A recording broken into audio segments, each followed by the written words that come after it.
Cari MPV yang nyaman, mewah, harganya nggak terlalu mahal, dan mobil ini dikenal sebagai mobil yang bandel, juga fiturnya nggak kalah usang. Mungkin teman-teman harus tonton video ini sampai habis. Karena apa? Karena saya sedang duduk di dalam sebuah mobil Honda yang nyaman sekali, mewah, juga diberikan fitur yang sangat canggih pada saat zamannya. Dan teman-teman, sekarang saya ingin menceritakan sebuah Honda Odyssey generasi kelima, lansiran tahun 2018. Kira-kira apa spesialnya dari sebuah Honda Odyssey, berapa harganya, serta fitur-fitur apa yang ditawarkan dari mobil ini? Jadi pastiin udah like dan udah subscribe karena belanja mobil.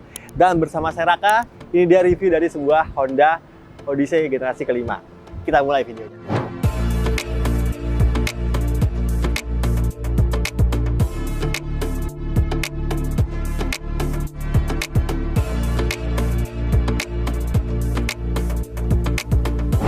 Yap teman-teman, ini dia salah satu MPV premium dari Honda yang sayang sekali di tahun 2021 di bulan Januari kemarin ya.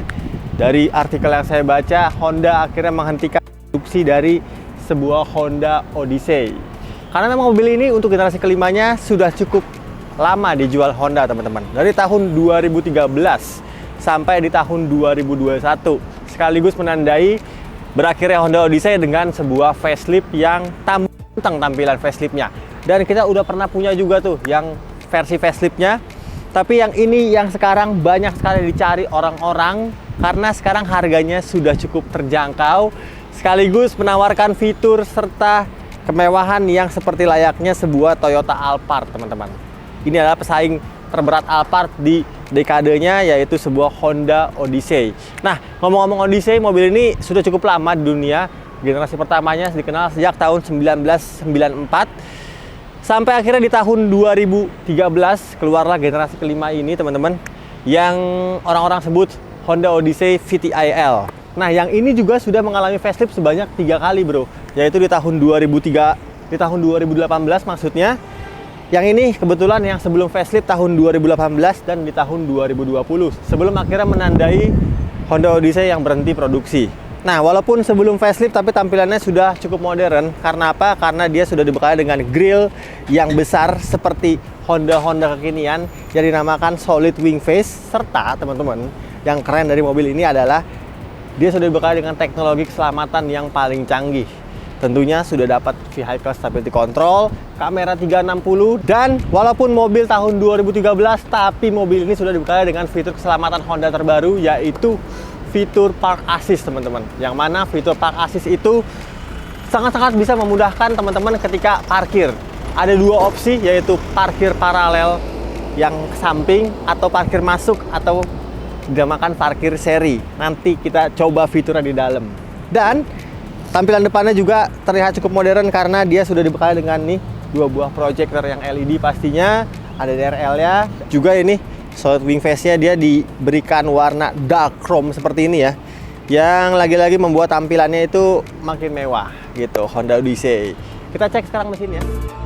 Walaupun sudah 2 kali flip, tapi Odyssey sampai generasi terbarunya tidak mengalami ubahan di bagian sektor performa, tetap mengandalkan mesin yang menjadi kebanggaan Odyssey, yaitu mesin naturally aspirated modifikasi 2400 cc 4 silinder berteknologi Earth Dreams. Yap, mesin kebanggaan Honda yang memang tenaganya untuk mesin naturally aspirated ini cukup besar, di angka 175 PS dengan torsi di 225 Nm. Dan juga mesin ini tuh sudah cukup canggih di zamannya karena dia sudah menggunakan teknologi drive by wire. Untuk bagian pedal-pedalnya itu tidak lagi menggunakan wire atau menggunakan kawat, sehingga mobil ini bisa lebih memberikan konsumsi bahan bakar yang lebih irit, teman-teman. Nah, tenaga dan torsi sebesar itu juga menyalurkan tenaganya ke transmisi CVT ke 2 roda bagian depan. Karena ini memang MPV yang diperuntukkan sebagai MPV di perkotaan saja, sehingga penggerak roda depan adalah penggerak yang paling oke atau paling efisien menyalurkan tenaganya dari bagian mesin. Kayak gini pastinya Honda Odyssey yang kita jual, walaupun ini sedikit kotor ya teman-teman ya, karena memang mobil ini benar-benar baru masuk, sehingga langsung aja kita syuting. Nanti tenang aja, bisa dibersihkan semua sama tim kita, terima bersih, terima rapi bro. Tapi yang udah pasti adalah mesinnya anti rembes-rembes, alias belum ada seal-seal atau packing-packing yang sudah rusak. Terawat sekali mobil ini. Kita ke samping sekarang. Odyssey versi kelimanya dia bertambah panjang dan lebar. Karena memang saingannya adalah sebuah Toyota Alphard. Makanya Honda juga memberikan dimensi yang cukup untuk memberikan ruang kabin lebih luas jika dibandingkan dengan Odyssey generasi sebelumnya. Tapi yang ini perubahan terbesar adalah pada bagian ini. Generasi kelimanya menggunakan fitur power sliding door. Jadi sudah pas atau sudah resmi dikatakan sebagai MPV mewah karena menggunakan sebuah power sliding door.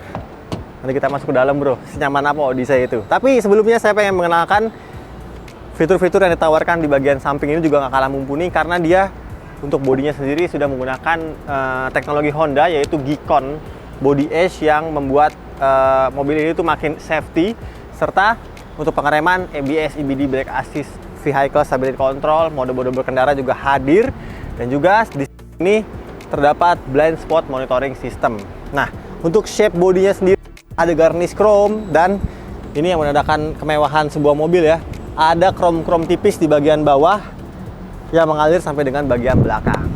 Nah, roda-roda juga besar teman-teman ya. Velgnya ukuran 17 inci yang dibalut ban ukuran 215 aspek rasio 55. Nah, untuk yang versi facelift ataupun yang sesudah facelift, kurang lebih desain velgnya juga sama aja, ukurannya juga sama aja. Jadi, tidak ada perubahan berarti yang diberikan Honda untuk Odyssey setelah facelift. Kita bahas sedikit bagian belakang kali ya. Tampilan belakang dari Honda Odyssey juga nggak kalah elegan ya. Ke bagian belakang sini ternyata disalurkan teman-teman. Kita lihat seberapa luas ya. Nah, tapi yang disayangkan adalah bukaan pintu bagasi belum elektrik. Nah, ini dia bagian dalam atau bagian bagasi dari sebuah Honda Odyssey.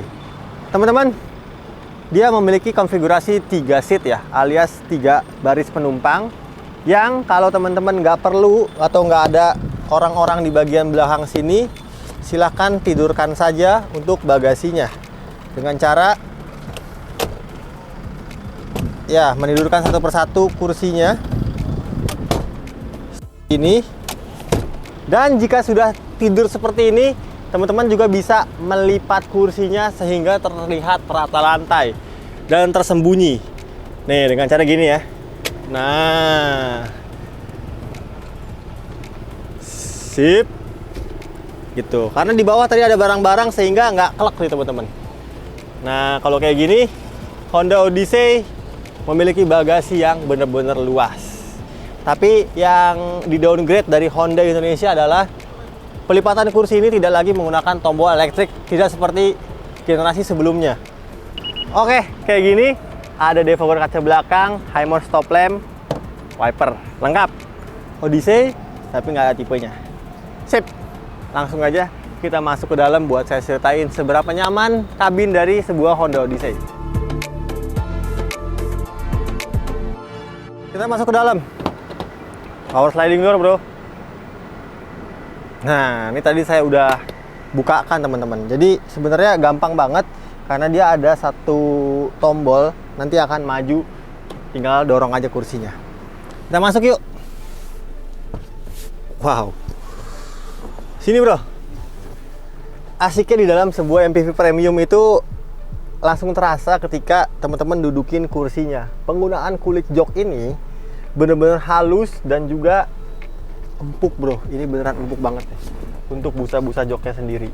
Juga kursinya tidak dikesampingkan ya, walaupun di penumpang baris ketiga ini besar dan lebar serta juga rata. Dan diberikan 3 buah headrest di bagian belakang sini. Kita coba headrestnya. Nah, headrestnya juga terasa cukup empuk ya. Dan kalau nggak mau santai seperti ini, teman-teman juga bisa agak tegakkan lagi kursinya dengan, nah, jadi dia semuanya individual bro, bisa diatur secara individual, mau yang tengah, mau yang belakang, mau yang kiri, mau yang kanan maksudnya. Ini kalau posisi tegak, memang tidak cukup enak ya posisi tegak ya, karena terlalu tegak. Jadi posisi terbaik adalah yang tadi, rebah.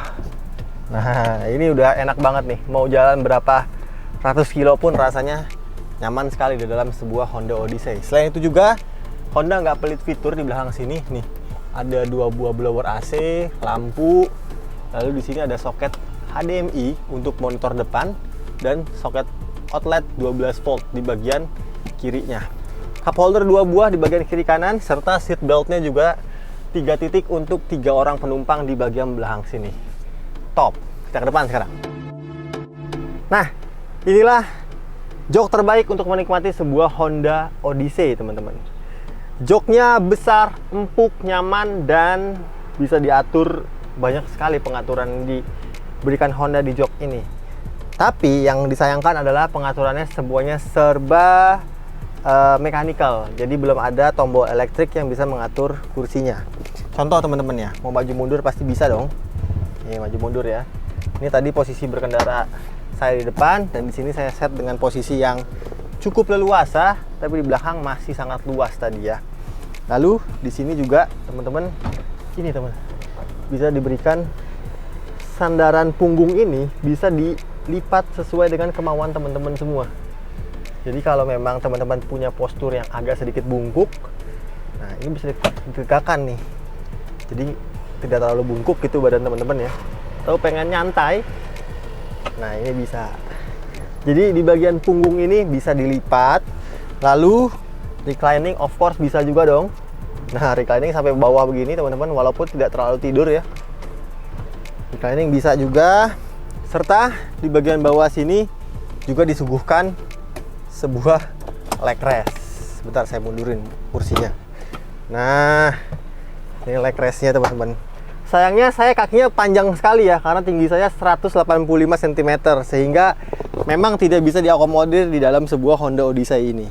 Tapi rasanya kalau teman-teman tingginya tidak di atas 170, nyaman-nyaman aja. Boboan di dalam Honda Odyssey. Lalu kursi besar ini juga diberikan beberapa fitur-fitur ya. Di sini ada glove box. Lalu di sini ada armrest 2 buah kiri kanan yang nyaman pastinya. Seat belt juga individual. Kiri kanan nih individual yang 3 titik pastinya. Dan untuk menambah privacy juga ada sunshade di bagian kirinya. Asik. Jadi lebih privasi teman-teman di dalam sebuah Honda Odyssey. Walaupun ini sunshade-nya belum elektrik. Oke, masuk lagi. AC-nya nggak pelit-pelit, di belakang ada 2, di tengah sini juga ada 2 buah blower AC yang teman-teman bisa atur sirkulasinya di bagian tengah sini. Dan ini triple zone berarti ya, jadi suhu belakang bisa di set sesuai dengan kemauan teman-teman semua. Serta nih Odyssey juga memberikan RSE alias Rear Seat Entertainment, yaitu monitor pada bagian tengah sini yang ya koneksinya bisa lewat depan ataupun lewat belakang lewat kabel HDMI. Tapi sayangnya Odyssey belum memberikan panoramik ya di bagian tengah, tidak seperti rivalnya yaitu sebuah Toyota Alphard. Sip, kita ke depan yuk. Saya pengen bahas sedikit fitur-fitur yang ditawarkan di Odyssey depan. Agak beda nih bro, biasanya kita dari samping itu kameranya ya, tapi dari belakang karena saya pengen lihat keseluruhan dashboard dari Honda Odyssey. Yap, mewah, simple, dan berkelas pastinya kemewahannya. Karena untuk keseluruhannya ini semuanya ya, ini soft touch nih teman-teman. Ini ya material plastik keras tapi udah cukup baik nih. Dan di sini ada wood panel yang warnanya coklat-coklat kehitam-hitaman, sehingga terasanya tuh lebih luxury gitu jika dibandingkan dengan wood panel yang berwarna coklat terang. Nah, sebelum kita bahas lebih lanjut, kenalan dulu sama kuncinya. Kuncinya seperti ini ya. Sama seperti Honda-Honda lainnya, tapi di Odyssey ini ada 2 buah tombol kecil lagi di bagian bawah yang berfungsi untuk membuka power sliding door bagian kiri dan bagian kanan. Kita hidupkan sekarang, kita injek rem. Nah, engine startupnya di bagian sini bro. Enak jadinya menjangkaunya. Dan ini dia tampilan dari sebuah Honda Odyssey. Dan ini adalah Honda yang memiliki head unit pada saat zaman itu cukup canggih. Kenapa? Karena mobil inilah yang diberikan fitur kamera 360 pada saat itu. Walaupun sekarang udah banyak sekali ya mobil-mobil pakai fitur kamera 360. Dan tidak hanya fitur kamera 360, karena seperti yang udah saya bilang tadi di depan, mobil ini memiliki juga fitur Park Assist. Nah, Park Assist ini adalah fitur yang berfungsi untuk memudahkan teman-teman ketika mundur dan parkir. Ada dua cara yang bisa diberikan Honda Odyssey parkirnya, yaitu parkir mundur dan parkir paralel. Jadi ketika kita pencet mundur ini nih, parkir mundur maksudnya parkir masuk gitu ya. Nanti ada beberapa gambar ketika mobil ini sedang mendapatkan posisi parkir space, tinggal dipencet mulai aja. Mau mundur ke kiri atau mundur ke kanan. Lalu juga ada paralel. Paralel ini fungsinya untuk parkir paralel, mau mulai ke kiri atau mulai ke kanan. Dan sangat mudah sekali untuk mengoperasikannya. Nanti saya kasih lihat gambar-gambarnya. Lalu yang menarik dari sebuah Honda Odyssey adalah ini merupakan Honda yang pada saat zaman itu ya sudah menggunakan head unit yang terintegrasi. Jadi teman-temannya nih, CR-V belum menggunakan head unit yang terintegrasi, tapi yang ini sudah, karena mobil ini sudah diberikan fitur yang keren banget pada saat itu, yaitu kamera 360 teman-teman. Ya, round view monitor kelihatan di Honda Odyssey ini, dan juga ada satu fitur yang tadi saya udah katakan di depan ya, yaitu parkir assist atau park assist teman-teman. Park assist ini ada dua pilihan, yaitu mundur dan paralel. Nah, kalau misalnya parkir mundur tuh yang seperti biasa ya, mundur begitu kendaraannya, dan paralel itu yang kita berhadapan-hadapan semua, bisa di set. Jadi tinggal pencet aja ini, pencet, lalu nanti kalau mobil ini mendeteksi ada satu space atau satu slot parkir yang kosong di sebelah kiri atau kanan, teman-teman tinggal pencet mulai gitu. Tapi sayangnya kita sedang syuting, jadi fitur ini nonaktif karena pintu kiri di bagian belakang dibuka. Pun paralel juga sama, jadi ketika mobil ini mendeteksi ada parkir space yang kosong, silahkan aja dipencet mulai kiri atau kanan. Jadi setirnya akan otomatis belok-belok sendiri. Teman-teman tinggal mengatur kecepatan kendaraan teman-teman dan juga mengarahkan ini teman-teman, mengoperasikan persnelingnya maksudnya. Jadi ketika diminta untuk posisikan persneling ke D, kita tinggal pencet aja, kita tinggal geser aja maksudnya. Lalu nanti juga dia menginformasikan posisikan transmisi ini ke posisi R, tinggal kita arahkan aja. Tapi untuk fitur ini nih, maju mundurnya masih dikontrol oleh kaki, setir ini bisa otomatis sendiri. Head unit ini terintegrasi karena dia ada fitur ini teman-teman, info. Nah, info ini juga bisa memberikan tampilan mengenai kendaraan. Ada konsumsi bahan bakar rata-rata, konsumsi bahan bakar aktual di sini, dan juga ada range atau sisa berkendara. Riwayat perjalanan A juga ada di sini, lebih lengkap pastinya. Juga yang keren lagi adalah di head unit ini diberikan fitur navigasi. Navigasinya ya masih kayak gini ya, sederhana sekali, tapi sudah cukup membantu lah untuk di Jakarta ini.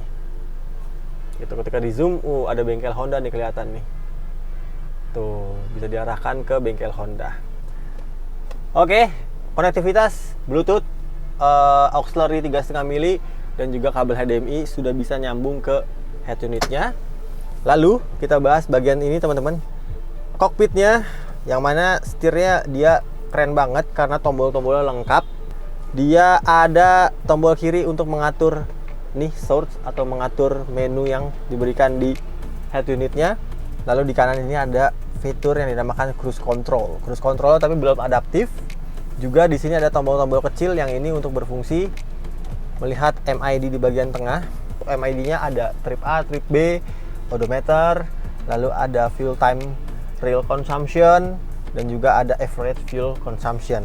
Di sini ada tombol-tombol kecil lagi untuk mengatur teleponi, mengangkat telepon, mematikan telepon, dan di sini juga untuk mereset MID-nya. Lalu setir ini juga diberikan Honda pengaturan yang sudah cukup baik karena dia bisa teleskopik yang cukup jauh serta ada fitur tilt. Nah, fitur tilt ini nih yang cukup ya untuk mengakomodir tinggi badan teman-teman semua. Nah, untuk instrumen cluster juga cukup baik karena di bagian kiri ini ada layar digital dan di bagian kanan untuk menunjuk fuel meternya juga layar digital, dan pengaturan tuas-tuas sudah ada auto, juga wipernya sudah auto nih. Auto untuk lampu dan wiper. Nah, ke kanan Ini kursinya sudah diberikan 2 buah memory seat karena memang kursi ini juga sudah menggunakan tuas elektrik ya untuk mengaturnya, maju mundur, reclining, naik turun, lengkap pastinya. Dan ada 2 buah memory seat. Bagian kiri juga elektrik tapi belum ada memory seatnya. Juga di bagian kanan sini ada tombol ikon untuk mengaktifkan fitur ikon dan membuka power sliding door bagian kiri kanan. Keren. Nah, karena ini MPV jadi tempat penyimpanan juga harusnya diperhatikan oleh Honda. Dan di sini juga banyak teman-teman glove box 2 buah kiri kanan. Di bagian tengah sini ada kompartemen terbuka yang besar sekali. Lalu di bagian bawah sini, oh, di sini ternyata bisa diatur 2 tingkat teman-teman. Bisa masuk, bisa keluar seperti ini. Dan kalau bisa keluar kayak gini, ada 2 buah glove box lagi di bagian bawah. Keren banget, praktis. Dan di bagian bawah sini, ini tadi armrest ya. Armrest ini bisa digunakan untuk penumpang dan juga untuk supir. Lalu kalau misalnya pelit, kita naikin aja jadi supir doang. Juga bisa diangkat bro. Nah, kalau diangkat kayak gini, di bagian bawahnya terdapat ini teman-teman, tempat penyimpanan tertutup yang besar sekali. Bebas mau masukin apa aja. Sip. Glove box di bagian sini. Sofa pening pastinya besar juga. Dan di atasnya terdapat sunroof, sehingga mungkin teman-teman yang sudah memiliki balita atau anak kecil senang sekali nih kalau mobil ada sunroofnya seperti ini.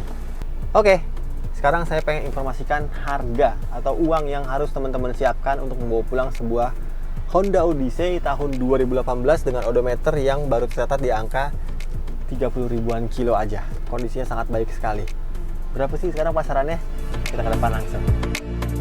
Sampai di akhir video, saatnya saya menginformasikan harga atau uang yang harus teman-teman siapkan untuk membawa pulang sebuah MPV andalan keluarga. Dijamin nih, para bapak-bapak yang beliin mobil ini ke istrinya, disayang sama istrinya pasti. Dan rasanya anak ibu ataupun teman-teman anak ibu juga sangat suka karena memang luas dan nyaman. Nah, teman-teman, ini adalah sebuah Honda Odyssey tahun 2018 sebelum facelift yang odometernya tercatat di angka 35.000 km. Pastinya Honda Odyssey ini service record ya teman-teman ya, dari bengkel Honda yang kondisinya baik sekali. Nah, harganya kalau teman-teman tertarik untuk membeli sebuah Innova atau beli Zenix baru gitu ya, kurang lebih sama karena untuk tahun 2018 ini kita buka harga di 535 juta rupiah. Tenang aja, kalau memang tidak sepakat dengan harga yang kami tawarkan, bisa dinegosiasikan lagi. Jadi yang tertarik langsung aja call marketing kita, yang nomor telepon ada di bawah sini. Dan itu dia tadi review dari sebuah Honda Odyssey, mobil MPV yang memang nyaman, mewah, bertenaga, banyak fitur, dan desainnya juga cantik. Jadi gimana menurut teman-teman, apakah Honda Odyssey ini layak untuk teman-teman atau punya pendapat lain? Silahkan coba kita diskusi di kolom komentar di bawah. Jangan lupa kalau suka dengan video-video yang Belanja Mobil buat, untuk di like, di komen, di share, dan di subscribe channel Belanja Mobil. Seraka pamit, sampai jumpa di video kita selanjutnya. Assalamualaikum.